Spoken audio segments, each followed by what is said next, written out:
All right, now we're going to talk about autism and relationships continued. And now I'm going to give you some ideas on how we can improve. 1. Improve your public speaking ability. 2. Enrich your mind. 3. Work on a sense of humor people can identify with. 4. Watch common ground, how people identify with others. 5. Package yourself well. 6. Get out there. These are all things. Like if you get a guy who's totally chill and has a great sense of humor and can make people laugh, it's only a matter of time until somebody gets bonded to him and finds him really sexy, and then they're on their mind a lot, and so they trigger this infatuation. And then as they date and have chemistry, they start to have this bond and release oxytocin, and it's like they fill their life. And so this is where the autism can actually create an advantage, because you have very intelligent people that are very unique and enigmatic when they find what works for them. And if they develop a talent, it can be a very easy opportunity with a relationship. And they can find themselves, maybe I didn't have all the dates in college, or I didn't have all the dates in junior high. Oh well, I'm learning now why I didn't. If you know why you didn't have relationships in the past, or what you start to see relationships and what people look for, and learn about the whole dating spectrum and how people get bonded, you will not have too much trouble.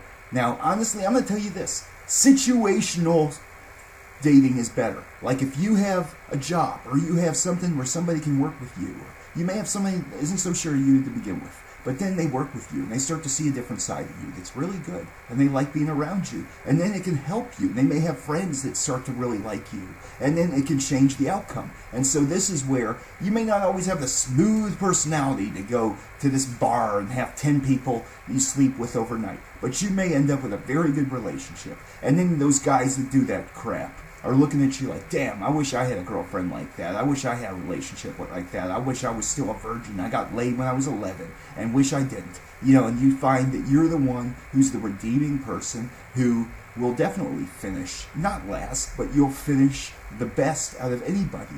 And it doesn't have to, nice guys don't always finish last. It gets down to social skills, and the jerks will have a dominating quality, and they'll take control of the situation and bring short-term security until people feel that they are insecure in the long run, and they are not a good investment.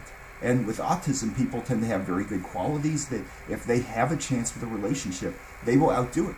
Now, you can't be in your own world. You can't obsess on stuff and have a one-dimensional quality, or that'll hurt you. And, some people with autism get argumentative and stuff like that, but not always at all. I mean, that's a stereotype, and we are looking at some of the worst cases to build these stereotypes. And for most people with autism, they have massive qualities relationships. And, the more people you interact with and stuff, it's not going to take that long. You're going to have better relationships than others. So, just develop traits and let people see your intelligence and stuff like that. And then you will have a following. And if you have a following, that will draw people to you. And so you have ways of being able to get around, maybe being the awkward guy. You may do better with relationships than the average person. If you have all these talents and sense of humor, then your uniqueness. You're not going to be some robotic, weird, funny-looking dude that walks all funny like some jerky narcissist calls you. Or have some guy going around running you down because you maybe said something, or trying to say anything to draw attention away from you to himself. You're going to find that people will like you the way you are.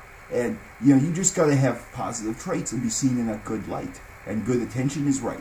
You do not want to have a histrionic, power reassertive kind of quality where you're trying to get attention the wrong ways, because that almost always gets the wrong attention. Or you'll date somebody who's terrible for you and makes it even worse. So, this is where, like, if you had a date with somebody and some girl said, oh my God, you would look great in this shirt or that. Oh my God, you ought to get this or that. Dude, this would look good on you. And then they can help you, and they can tell you what you could do better. Or they could tell you, you could be cool if you just kind of tone down this or that. You start to learn. I mean, this is where you could ask some people, what do you think I do wrong? And start working on this and decide your situation. It's like a chess game. You got to have this strategy and come up.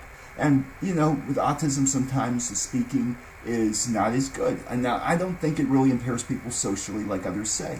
But, this is where you got to decide what's working in your case and what isn't, and start working on this stuff, and you'll have better relationships. And autism really is an advantage, not a disadvantage. Do not listen to these people telling you that you'll have a relationship when you're 50, because they're basing it on people that either take bad majors in college trying to be something they're not, or never go to counseling like 50 years ago, where they saw this as a disorder. And now it's a severe ability, where you have people that have almost genius qualities, where they can see something, and they can immediately have certain talents that people will wow. And it all gets down to how you interact with somebody. And if you can make common ground, like you're in class, you say, oh my God, are you ready for that test? Oh my God, is it just me, or is this teacher always trying to like confuse us? And you make this common ground, but like don't talk too much about classes. And you can make a common point or it's something somebody likes talking about, and you can make jokes and make them laugh naturally, or they kind of have this dopamine in their brain, they're kind of happy